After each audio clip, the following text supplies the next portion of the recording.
Okay, well, welcome everybody to the Ward 12 City Finances Town Hall. I'm your councillor, Craig Cassar, for Ancaster and West Flamborough. We've put on this town hall because finances, taxes, expenses, revenues are a topic that we hear about often. So we put this together and we have a very special guest from the city to speak to this topic, and we'll get to that in a second. There we go. So yeah, just a brief land acknowledgement. It is National Indigenous Peoples History Month in June. Back last week at the waterfront, there was a ceremony for celebrating Indigenous Peoples Day. So instead of just reading the acknowledgement that you can read online there, just acknowledging that we are on land of people who have been here for centuries before us, millennium before us, and just encourage people to think of a way to engage and learn about our path of reconciliation. There's many things you can do on the city website, and happy to talk afterwards if you would like to any more suggestions on education or participation and reconciliation. Quick mention of the previous town halls we've had. We've done our best to have topics that are engaging and that people have asked for. So we've had a number. Most recently was protecting yourself and your family town hall that we had here last month. And if you go to the next slide, Sherry, we have some coming up. So today is city finances. In July, we're going to have, I think will be a very engaging and informative town hall on roads, everything to do with roads, the networks, how it's financed, how maintenance is determined, how it's done. So we'll have staff from roads here and engineering services. And then in August, our plan is to have a town hall on the Ancaster Village Core. So everything that's going on around development and all that kind of stuff. Date to be determined, but it will be in August. Brief mention before we go any further, if you don't already subscribe to my newsletter, Craig's Current, it's a monthly newsletter. I think we've had 57 editions and the 58th will be going out very shortly. Monthly on a whole bunch of topics that are interest to people, a wide range. We probably have 4,000 or 5,000 words in every newsletter. So you don't necessarily need to read the whole thing, but there are a wide variety of topics that you're sure to find interesting. I'm talking up here because if you need to, you can scan that QR code. It'll take you to the website and you can subscribe. And yeah, and always happy to take feedback on topics that you want to hear. And just, it's also especially important because the loss of local news, we don't have the Ancaster News anymore. So we try as best as we can to fill in the gap to let you know about what's going on locally. Ground rules, just before we get going. I know everyone knows this and we'll do that, but respectful communication at all times, please. I know municipal politics and politics in general can raise a lot of emotion. We're here to answer questions and inform you and have some dialogue, but just ask everyone to be respectful. We are going to ask you to hold questions till the end. We'll have a microphone that we'll bring around and you can ask a question and then get a thorough answer. And I just ask you to focus the questions on tonight's topic. Our office is always available to answer questions on anything, but tonight we want to just focus on finance because that's what everyone came here for. So without further ado, I'd like to bring up GM of Finance and Corporate Services, Mike Zegarac. Mike is a longtime employee, a senior guy here at the city who knows everything about finance. So we're very fortunate to have him here. He's going to talk us through the City Finances Town Hall. Thank you for the invitation and the opportunity to come out to Ancaster and provide some information with respect to the city's finances. Apologize, a lot of slides. I'll try to go through the slides relatively quickly, but happy to come back to any of the slides that you may have questions on. If there's anything that you don't feel quite comfortable in an open forum to ask, happy to stay around after. And if you have any questions of me, happy to stay around and answer any questions. If you have questions I don't have the answer for, happy to take those questions away, collect the information and forward that on to you. So again, appreciate the opportunity to be out in Ancaster. Thank you, Councillor Cassar, Councillor Cassar's office for the invitation and to help coordinate this evening's presentation. So quite a few topics wanting to address through tonight's presentation, all centered around municipal finance. I'll talk a bit about budgeting, legislative requirements as it relates to budgeting, our reliance on staff as it relates to the services that the city provides, inflationary pressures. We all are experiencing inflationary pressures at home. We as a corporation, City of Hamilton, are experiencing inflationary pressures, and that's one of the factors that's affected our budgets in the last few years. And as we look forward, we see that as continuing to be a factor. Property Assessment growth and reassessment, just as a bit of a recap where we sit with reassessment and some of what we've experienced around assessment growth. Our tax supported and rate supported services, we'll touch upon that, vacant unit tax, and finally our tax assistance programs. We also have some slides on stormwater, so we'll touch upon stormwater as well. With respect to municipal budgeting, City of Hamilton has two budgets. We have our tax supported budget and our water rate supported budget. With respect to our budgets, as you can imagine, as you have home budgets, as you plan ahead in terms of what you are expecting as it relates to managing your own personal finances and your costs associated with your personal finances. Like a household, the City of Hamilton prepares our budgets looking forward. We do 4-year, multi-year budgets. Council has the authority to influence the upcoming budget, so the coming year. So in the new year, it'll be, in the fall, it'll be the 2027 water rate budget, and then in the new year, it'll be the 2027 tax budget. City councils cannot determine budgets beyond the upcoming year. They don't have that authority. So they approve multi-year budgets in principle and have the authority to approve the upcoming year. With respect to our tax-supported budget, supports the services that we deliver, and we deliver approximately 70 services. As a municipality, we are principally a service provider. I often say we provide services such as daycare all the way to long-term care and everything in between. With respect to our water budget supports water treatment, water distribution, wastewater collection, wastewater treatment, and stormwater management. Both of those budgets include an operating component, and the operating component would be employee-related costs, salaries, wages, benefits, materials and supplies, contractual obligations. Those are examples of operating costs. And then what we refer to as capital, others may commonly know as infrastructure.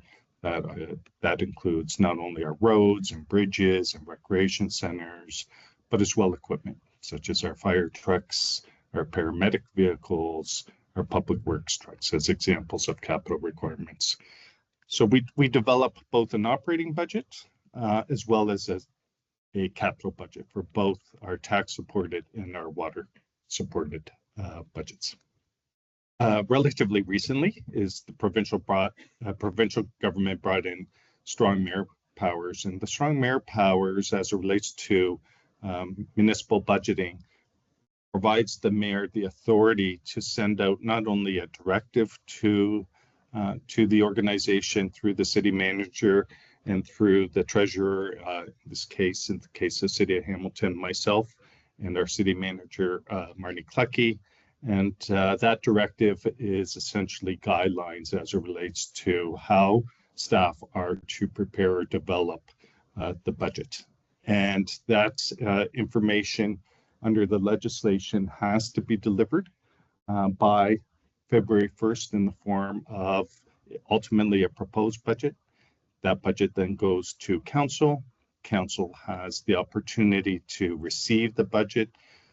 And as it relates to our tax supported budget, council receives departmental presentations. They receive presentations from boards and agencies, including police services, the Conservation Authority, as well as subsequent information from city departments, any specific requests that council might have as it relates to the budget content and any programming. And so the role of council is to receive information, to request information, and council has the opportunity to make amendments to the mayor's proposed budget. So under the strong mayor powers, one of the changes is, again, the mayor having the authority to propose a budget. The role of council really is not necessarily changed in that council previously had the opportunity to amend the budget. The rules are slightly different in terms of how that amendment process occurs and what is required in terms of approvals of amendments. But again, generally speaking, Council does have a role as it relates to the budget through the opportunity to amend the budget. Ultimately, the budget is adopted, and the adopted budget then informs our tax rates and ultimately the property taxes that our citizens pay. So with respect to our legislative framework, what may not be commonly understood is, unlike senior levels of government, municipalities cannot run deficits.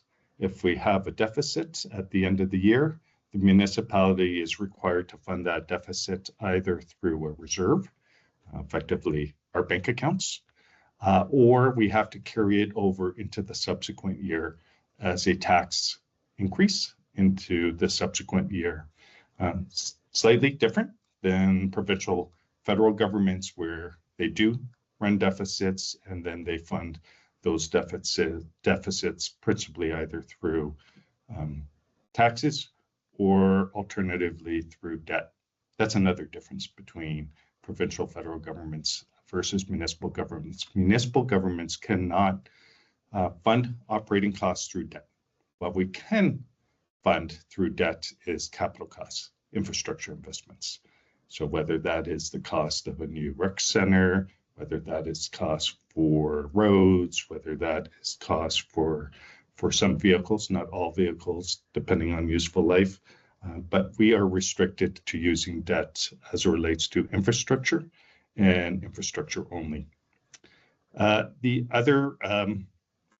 of the other challenges that municipalities face is the reliance on property taxes. And I'm going to speak to that reliance, so I'll park that for a few minutes. But unlike senior levels of government, we are principally reliant on property taxes. And property taxes do not adjust with the overall economy. So as the economy changes, property taxes do not necessarily adjust according to how economy adjusts.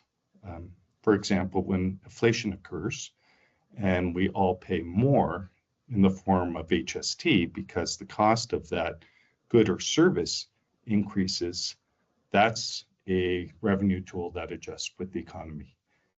We, as a municipality, do not have such revenue tools. We are relying principally on property taxes, grants from senior levels of government, subsidies, and then user fees as well. If you're a transit user or you use a recreation program, you're familiar with user fees. We have some programs that are funded not only through property taxes, but through user fees as well. Again, municipalities are principally reliant on property taxes. This is a broader average of municipalities in Ontario or Canada. You'll see that about 70% on average of municipalities' revenues come in the form of property taxes, and the balance is a combination of other forms of revenue. Turning to infrastructure, you'll see that municipalities, as it relates to every tax dollar taxpayers pay, municipalities are recipients of about 9 cents of every tax dollar you pay. So as you pay your HST, your income tax, if you own a business, your corporate taxes, as you purchase fuel taxes, all those are forms of taxation. As it relates to property taxes or any taxes that a municipality imposes represents about 9 cents of every tax dollar that citizens pay. One of the challenges for municipalities on the infrastructure side is municipalities are accountable for about 60% of all the infrastructure nationally. And so as you look at whether it's roads or water, wastewater systems, the facilities that we provide, municipalities are accountable for approximately 60% of all of those assets. Next to railways, I believe the next highest capital intensive industry is water and wastewater industries, which are a responsibility of municipalities.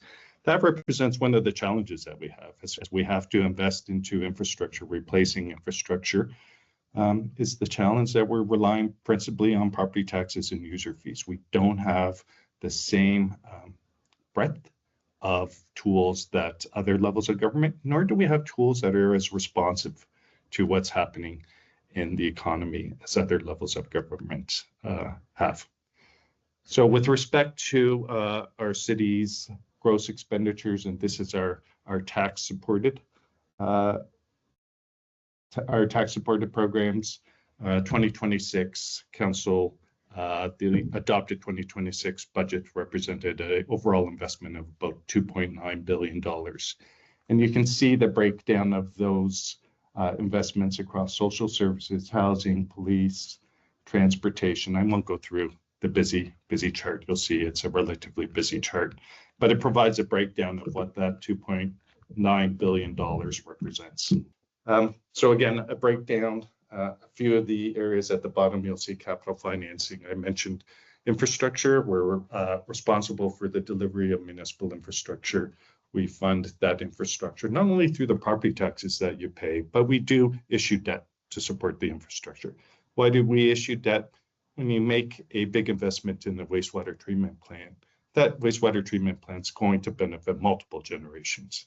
And so we spread out that cost not only to today's generation, but we understand that future generations pay for that or will benefit from that. So we capture some of the costs associated with those projects using debt to capture, reflect that it benefits multiple generations. So with respect to the $2.9 billion, as I mentioned previously, we are principally reliant on property taxes. $1.3 billion comes in the form of property taxes. Government grants and subsidies represents about $653 million. And this is funding that we've received for a variety of programs. It could be childcare. It could be our paramedic services, which is cost shared 50-50 with the provincial government, City of Hamilton. It will include housing, public health, principally on the social services side, but there are some funding for grants as well as relates to infrastructure. So about $653 million is supported through grants, payment in lieu of taxes. What payment in lieu of taxes principally relates to, we have some property owners and really community partners who don't pay property taxes the same way as you pay property taxes. If you're a property owner, you pay property taxes based on the assessed value of the property, based on market value. And that's determined by Municipal Property Assessment Corporation, which is arm's length organization of the province. But we do have community property owners, and this is principally institutional, who do not pay according to market value. They pay according to a prescribed formula by the province.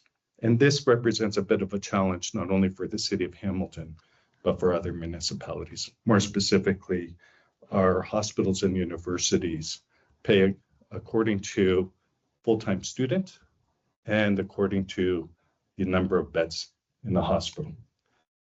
The challenge is that rate, which is $75, was set in 1987 and hasn't changed since 1987. And so while we appreciate having those partners in our community, it makes for a more vibrant community, and important for us to have healthcare providers, important for us to have education providers. As a municipality, we're continuing to provide services to those facilities and to those students, whether it's transit services or whether it's water or wastewater. Those have some user fees, but the fact that those payments in lieu of taxes haven't increased in 40 years represents a bit of a challenge. So in the context of inflation, you'll hear me often reference some of our challenges as it relates to inflation and how our revenues aren't adjusting to reflect inflation and the additional costs we're incurring as it relates to this delivery of services. There's a certain number of fees. Those fees could include our recreation fees, transit fees, and other fees and charges. We use reserves, like households who set money aside for expenditures. We set money aside. We plan for the replacement of vehicles. When we add a new bus into the service, we plan to replace that vehicle in 12 years' time. And so we put money aside such that in 12 years' time, there's sufficient funds to replace that vehicle. Similarly with fire trucks, with respect to all of our assets, one of our challenges is balancing that affordability with putting money aside to the replacement of those assets. And I'll speak a little more to this as it relates to our infrastructure deficit and our challenges around infrastructure. But we do rely on reserves. Our reserves include development charge reserves as it relates to growth-related projects. You might have heard recently about development charges and the application that the city has put forward to senior levels of government to provide some relief in the form of development charges over the next 3 years. That's captured under reserves, under development charges. We have investment income. That money that is set aside is invested, and that investment income helps us as it relates to the financial sustainability of our reserves principally. And then there's a series of other revenue streams. But again, we are principally reliant on property taxes. Another busy slide, but really what I want to focus on is the challenge that we as a corporation have and the challenge that our elected officials have each and every year when we present our budget to council. If you're a property owner and as you remit and pay your property taxes, not all of the tax revenue accrues to the city of Hamilton. So on an average household, and these are assessed values of January 2016, so please don't consider this as fair market value today, is on an average assessed household of about $387,000.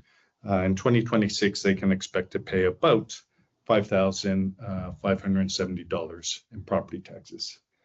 But just short of 600 of that, we collect and remit to the province for education purposes. So again, we're just a collection body, and we collect and remit the $590. And then you'll see reference to provincially shared programs, whether it's housing, social services, public health. A number of these services, the province says to the municipality, this is the service you must provide. And in some cases, I mentioned paramedic services, it's cost shared, 50-50. The purpose of that slide is that with respect to what you pay as a property owner in the form of property taxes, council does not have control over all of those tax dollars. A number of those tax dollars are invested into programs where senior levels of government, principally province of Ontario, dictates to the municipality what the service is and what service should be provided. Municipality may have some control over the way that the service is provided, but council cannot ultimately determine they're going to stop delivering social services. They're going to stop delivering paramedic services. They're going to stop delivering police services. Some of these services, council has very little authority over. In the case of police services, there's a police service board that the police chief reports to. The police services board considers the chief's request as relates to the budget. The board then puts that forward to city council, and council can ultimately say yes or no. Council can't make any amendments to the budget. If council were to say no, can always send it back to the board and ask the board to reconsider. If the police services board chooses not to reconsider, they can appeal it. In my 25 years, I've never seen a municipality be successful with an appeal. And so typically how it is adjudicated and judged is the municipality has property taxes, has an ability to pay, and typically it falls in favor of the police service. And so that's an example of where city council has limited ability to influence or affect the budget and the strategy that the budget supports. And so again, the purpose of this slide is just to share that constraint that we as an organization face each year as we develop our budgets. So as we develop our budget and the corresponding tax increase is that we recognize that the portion of the property taxes that we can affect is not the overall. property tax impact or burden. I mentioned previously the approximately $2.9 billion. What we raise in property taxes is $1.3 billion of that $2.9 billion. Some of our drivers to property tax increase over the period 22 through 2026. Infrastructure, I'll talk a bit more tonight about infrastructure. Again, we provide services using infrastructure, and infrastructure represents a significant portion of our budget, our investment strategy, and a significant input in terms of the delivery of those services. As I mentioned previously, municipalities account for about 60% of public sector infrastructure. So a heavy reliance on infrastructure and the need to invest not only into new infrastructure, but replacing existing infrastructure. Inflation, coming out of the pandemic, we had some extraordinary inflation coming out of the pandemic. I know as households, we experienced that, but we experienced it as a municipality as well, especially around construction activity. We saw significant increases in some of our input costs around aggregates, cement, some of the chemical costs that we use to treat our water and our wastewater went up significantly coming out of the pandemic. We saw some extraordinary increases in the cost of some of our projects. With respect to our long-term care home, we saw a significant increase coming out of the pandemic. And while that project, as well as our transit maintenance storage facility, were cost shared with senior levels of government, the city of Hamilton had to assume the risk coming out of the pandemic of the escalation in costs. And so not unique just to the city of Hamilton, across the province and nationally, but that was an extraordinary experience that we faced coming out of the pandemic. As well, coming out of the pandemic, not limited to municipalities, was the challenge of recruitment and retention of staff. We're competing with private sector for the recruitment and retention. And so we saw some higher than average or previous average collective bargaining settlements, and that was a factor coming out of the pandemic into this term of council. We saw a number of evolving community needs, partly in response to the opioid pandemic, mental health crisis, environmental crisis, and then a homelessness crisis. And so those were driving factors as well in terms of the need to make some strategic investments into our community and address some of those crises. We had a number of those legislated programs or services where the province says, no, municipality, you are required to provide that service. Those services have had some higher than typical or average increases, and we were obligated to provide those services and the associated increases. With respect to investments in technology, we experienced a cyber incident.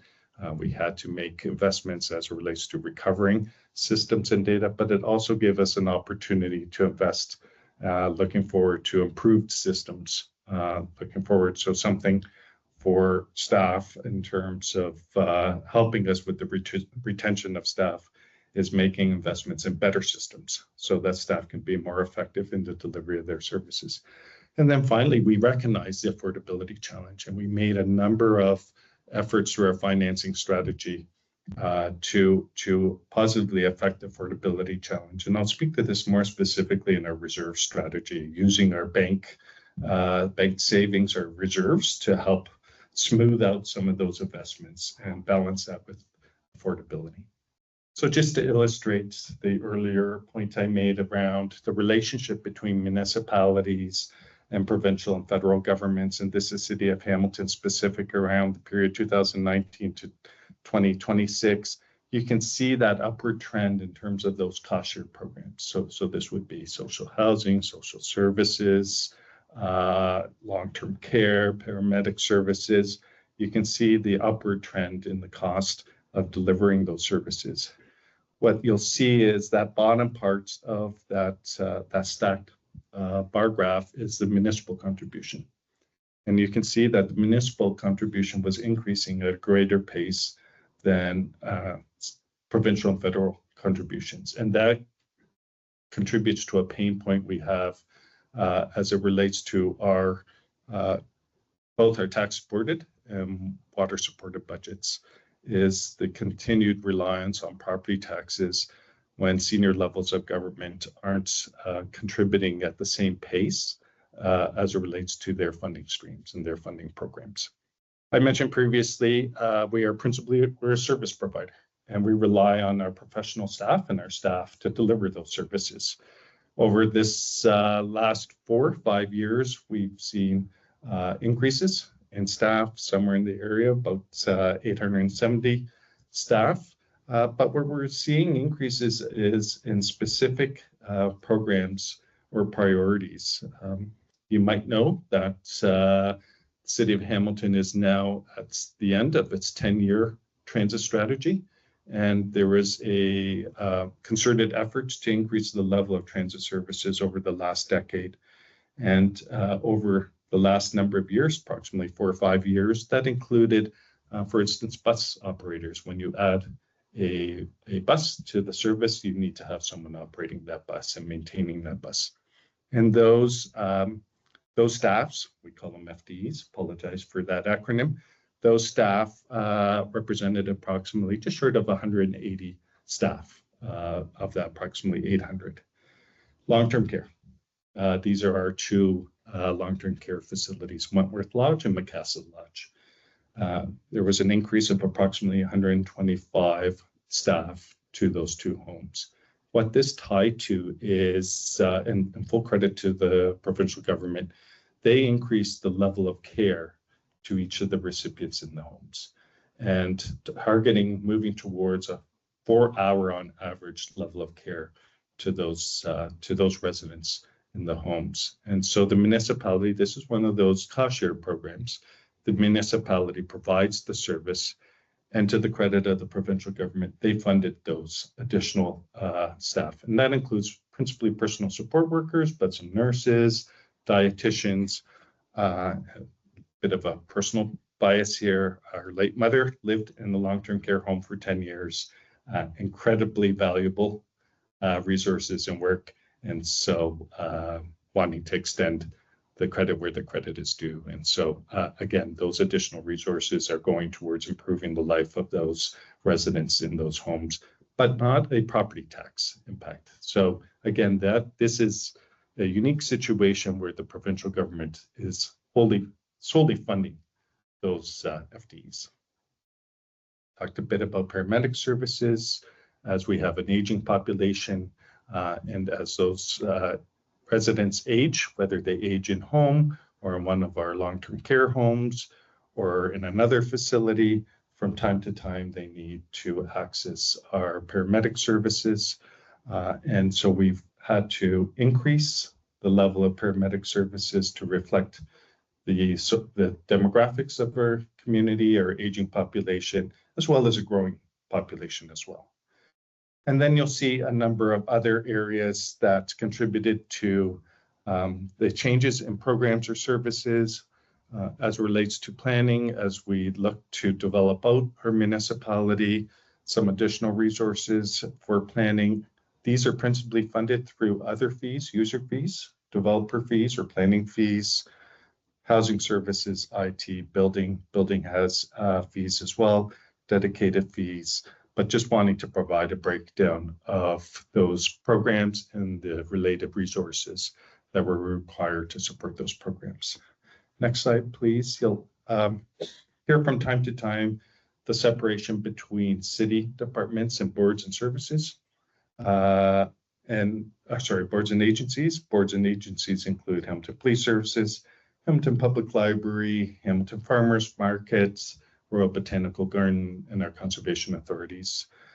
Over the period 2022 through 2025, the Police Services Board requested approximately 116 additional FTEs. This is part of their multi-year, 10-year human resource strategy.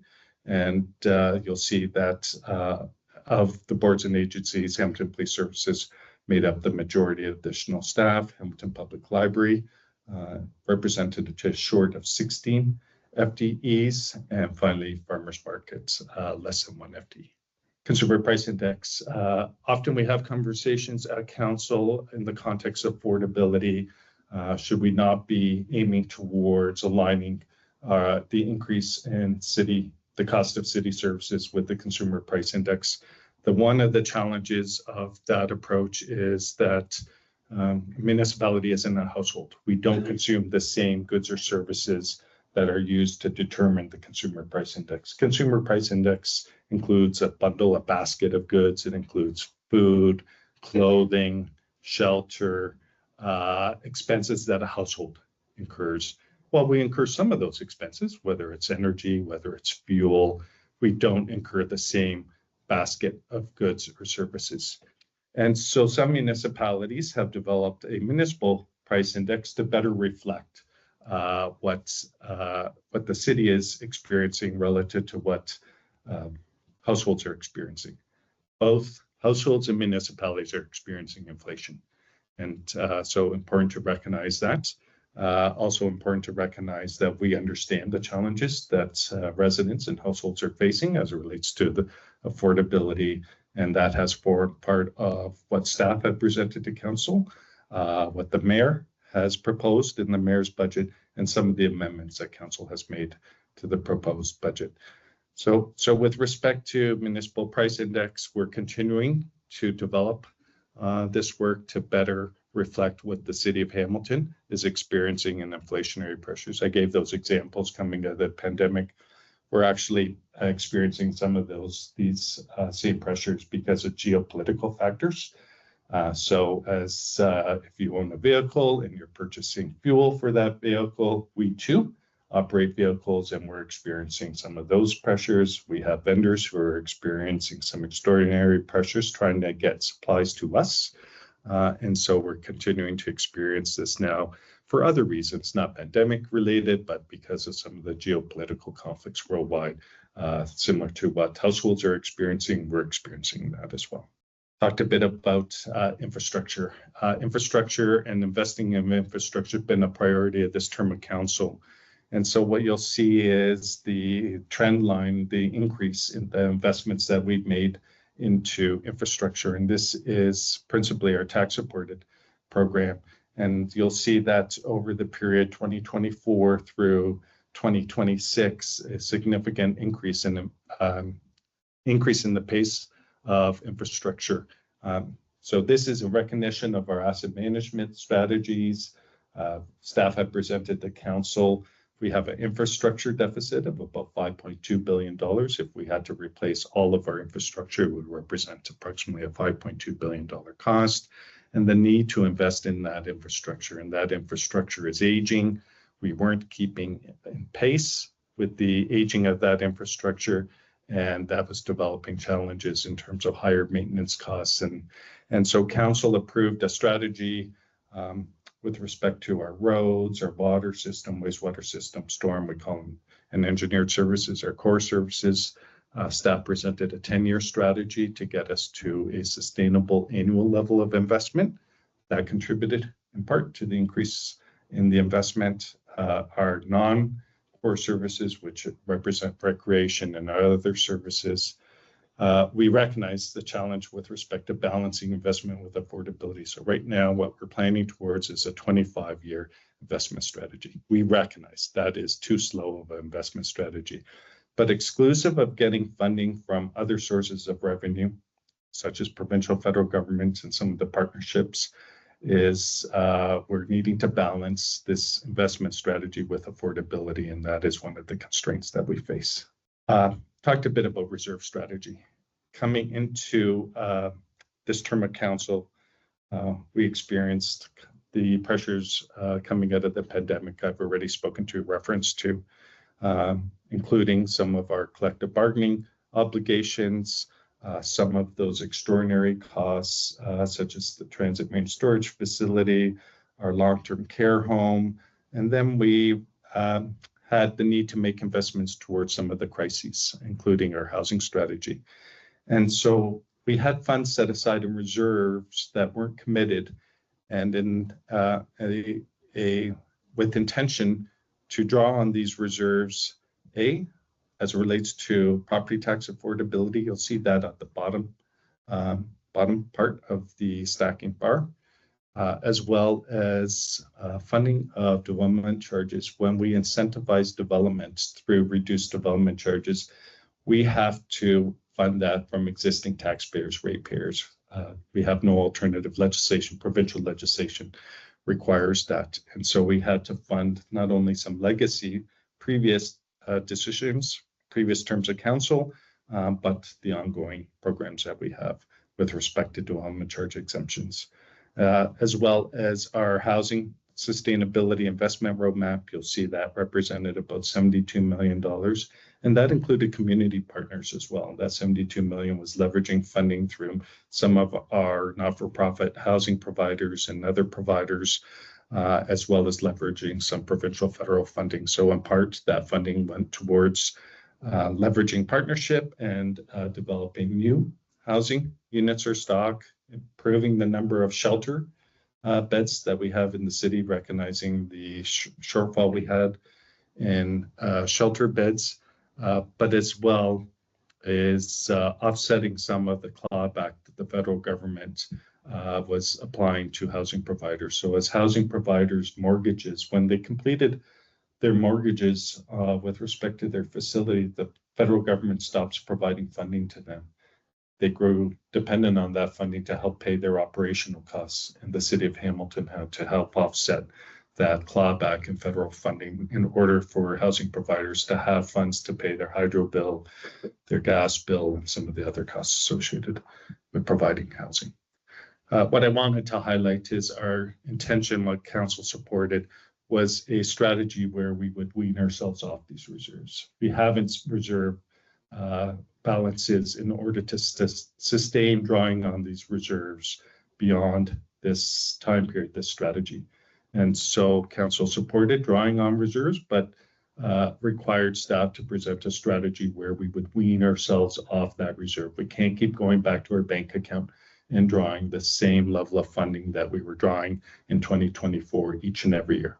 It wasn't sustainable. And so what staff presented was this strategy.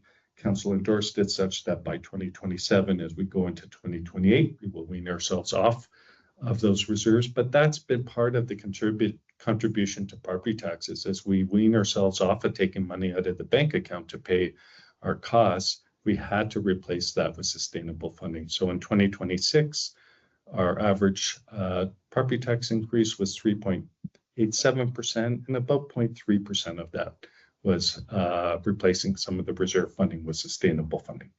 Important that we were directed by the mayor, as well as through a number of directives coming from council, not only to rely on property taxes and grants, but for senior leadership team to identify efficiencies and savings to reduce the property tax burden and to affect affordability and support the shared objective around affordability. In 2025, what staff presented was about 71 million, just short of $72 million in total savings, about 10 million in departmental savings. Departments went line by line, looked for efficiencies and savings.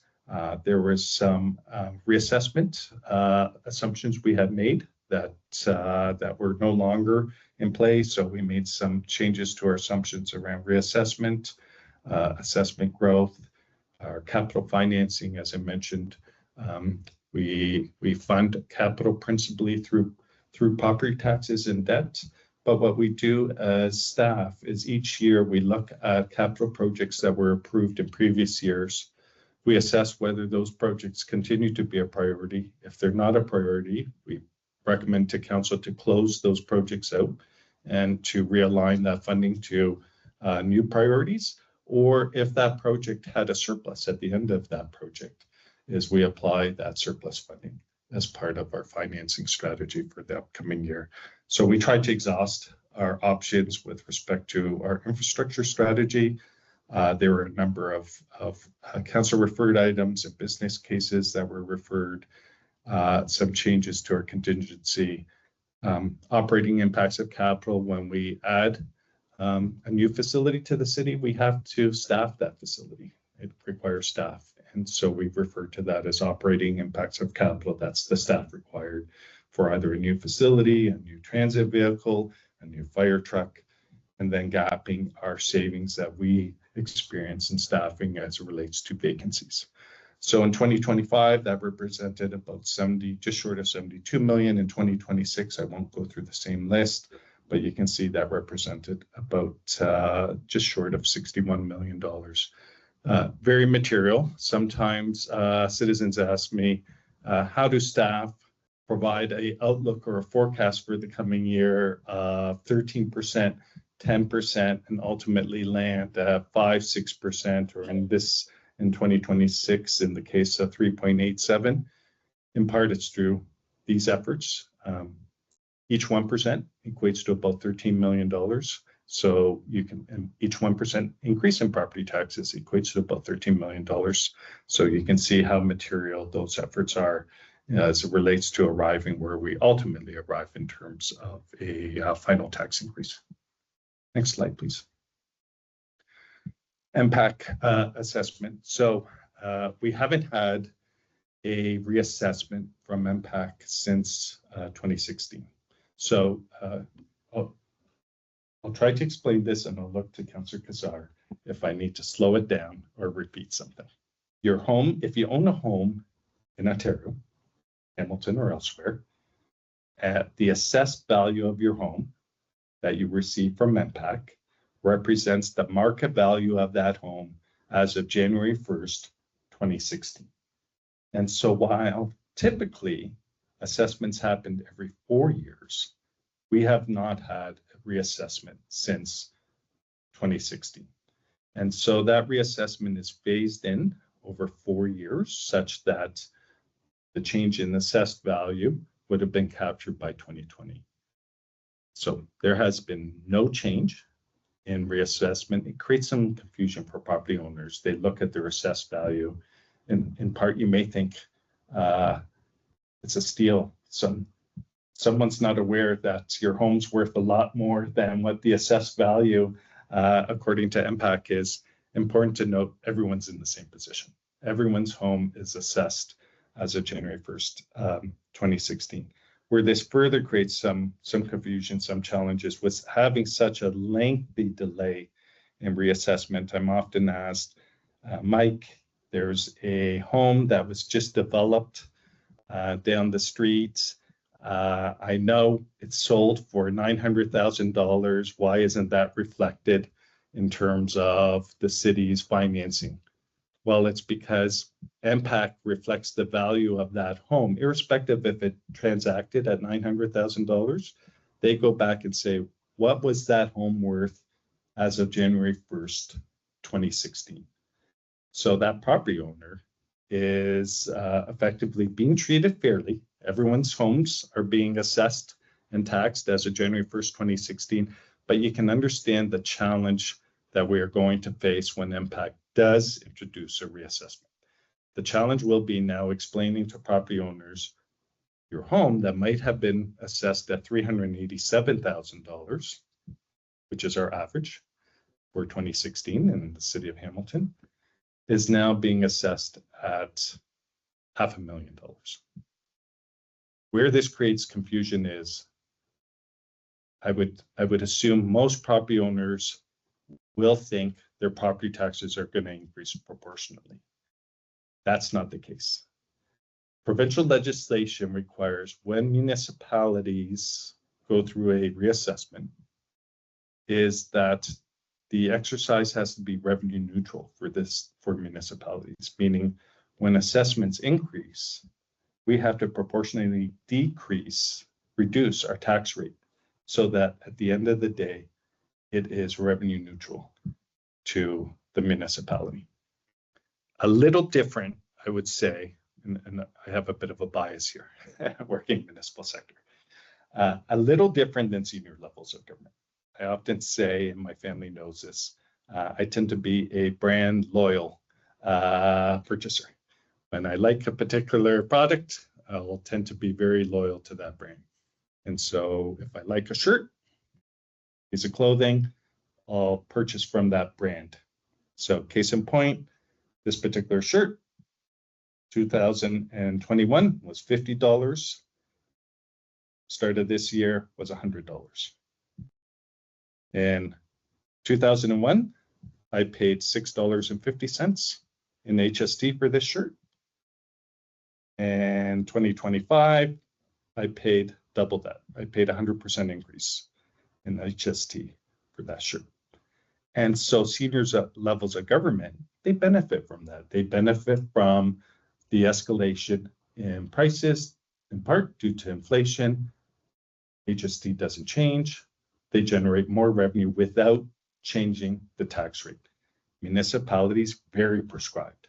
We have to go through the exercise that we show that through a reassessment, we're not generating 1 penny more coming out of that change in the value of homes. And then we go through the exercise of budgeting and what that represents in terms of a tax increase.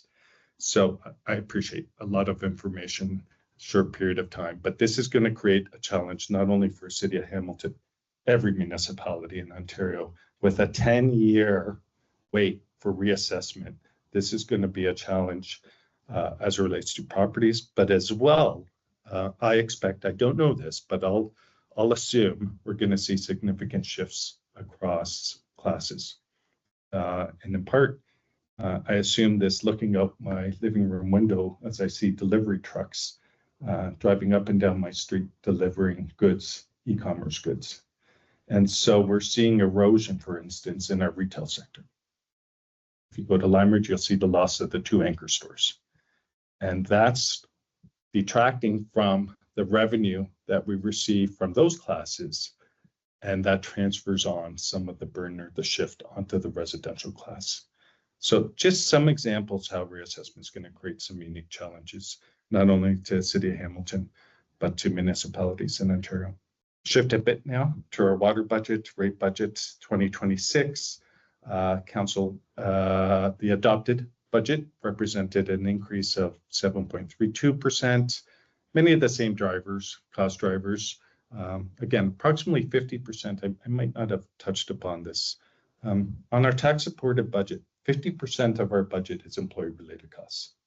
Salary, wages, benefits. We had we're just coming out of a 4-year collective agreement, averaged around 13% over the 4-year period. But what increased significantly was the cost of providing health benefits. We weren't providing more health benefits, but the cost of pharmaceuticals and other health benefits increased by double digits each and every year over the last 4 years.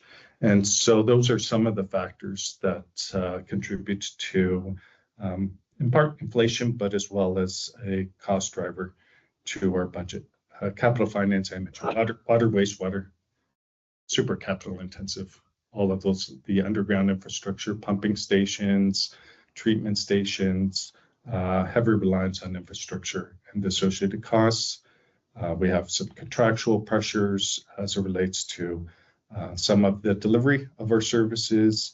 And then with respect to looking forward, what staff projected looking forward to 2027 through 2029, you'll see on the slide, is 5.48%, followed by just short of 7% in each of the years, 2028, 2029. So with respect to the adopted budget, as I mentioned previously, with respect to water and wastewater is a user fee funded program. It's not funded through property taxes, it's funded through the water fees and wastewater fees. And so you can see the breakdown as it relates to the water revenues on the operating side, which is principally your water and wastewater fees. And then there are some non-rate fees. And then on the capital side, which represented in 2026 about $250 million in capital investments in 2026. You can see the level of investment. But looking forward, what we're forecasting in our water and wastewater program is just short of $5 billion, $4.6 billion in the next 10 years for our water wastewater program. In terms, I mentioned previously, debt. Our debt profile is principally driven through our water and wastewater programs. the need to make investments into those assets is a contributing factor to our debt profile. And then on the right, you can see for an average household that consumes about 200 cubic meters. And that's what an average household in City of Hamilton consumes. When I first started 25 years ago, an average household in the City of Hamilton consumed 360 cubic meters. But because of plumbing code changes, efficiency measures, and just the change in household patterns, you don't necessarily see people watering their lawns as frequently today as they did in the past. You can see the level of consumption dropped off, as well as on the household side, we saw a drop off on our commercial industrial, and it created some opportunities coming out of the Great Recession, 2008-9. We saw some of our industrial stakeholders, partners, reduce their reliance on water. Case in point, Stelco had the opportunity as they revised their production to look at ways of being more efficient. They reduced their demand, but it gave us an opportunity on deferring some capital investments in our treatment plant. So it provided a benefit to the municipality and ratepayers. But again, that demand never came back as industry changed coming out of that economic cycle as well. Just in terms of that profile, again, you can see the breakdown of the capital program 2026, about $250 million, 2026 through 2029, forecast about $2 billion, and then 2026 all the way out to 2035, just short of $4.6 billion. I mentioned we just put forward, Council approved an application, federal provincial government, for infrastructure funding in parts as it relates to city infrastructure projects, but principally to reduce development charges, to reduce the cost of housing, to support the construction industry. Our wastewater treatment plant, Woodward wastewater treatment plant, was the biggest ticketed item that we put forward out of the 5 projects we put forward. Stormwater funding. So stormwater, Council directed staff to investigate a dedicated stormwater fee. I mentioned previously, water and wastewater make up the 2 charges, but what households pay in the wastewater fee includes the cost of stormwater management. And so Council directed staff to look to see whether that was a fair and equitable way of funding for stormwater management, recognizing stormwater is not reflective of what a household consumes in water. If you consume water as it relates to hygiene, cooking, that doesn't represent what your property is contributing to the stormwater program. But that's how currently our stormwater program is funded through our wastewater fees, which is a reflection of water use. So again, staff reported back with some guiding principles in terms of how to inform a stormwater rate. Those are the guiding principles around fairness and equity, climate resilience, ensuring that as we have more frequent storms, 100-year storms, that we have the necessary funding to support the investments to respond to those storms and the potential risk of flooding, as well around affordability and the sustainability of the program, and something that is relatively simple in terms of administering and understanding. In addition, Council asked that with respect to the program that staff look to see if there's opportunity for credit programs for particular stakeholders or users who would be impacted through a stormwater fee. So staff presented a number of options. Council ultimately endorsed these options. There's a transition plan with respect to a stormwater fee. There are some green space credits. These are applicable to properties with permeable surfaces like parks, which reduce the runoff and ease municipal pressure. We have a stormwater infrastructure program of up to 50% for properties that divert stormwater, either through retention ponds or green roofs or landscaping. And then for those properties around Hamilton Harbor, there's a dedicated credit for those properties.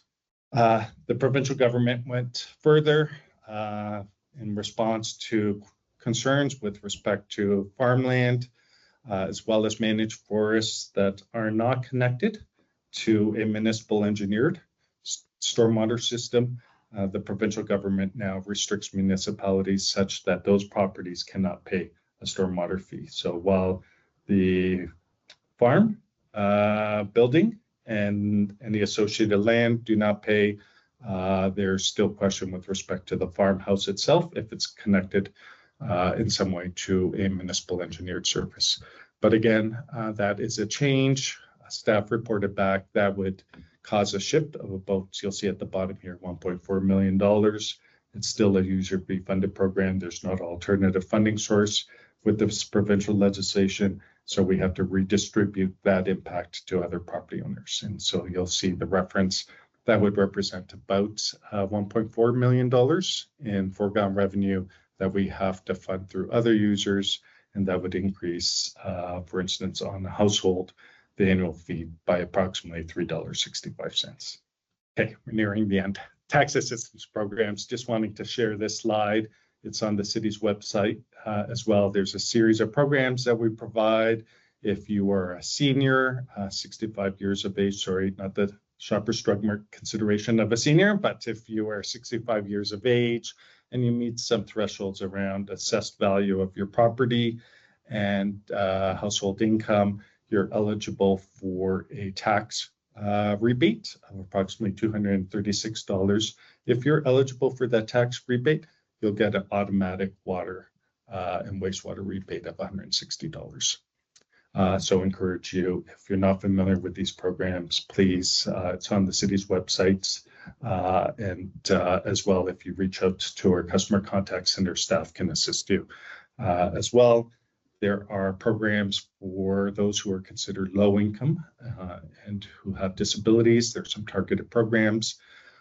If your organization is a charity or not-for-profit, you're eligible for a 40% tax rebate. There's a process. I would encourage you again, if you're part of that organization or head up that organization, I encourage you please to investigate that opportunity, and staff are available as well to assist with that. In extreme cases where individuals are going through some extreme hardship, it could be a health-related hardship and they've fallen behind. We have some compassionate programs to assist those individuals.